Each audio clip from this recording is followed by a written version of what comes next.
আলাইকুম।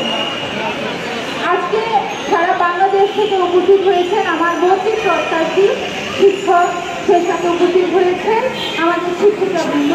আমি প্রথমেই ধন্যবাদ জানাতে চাই আমাদের মিডিয়া বায়ো বোনদের, কারণ এই মিডিয়া বায়ো বোনরা অলরেডি অবগত হয়ে গেছেন এমপিভুক্ত শিক্ষকদের বৈষম্যের কথা।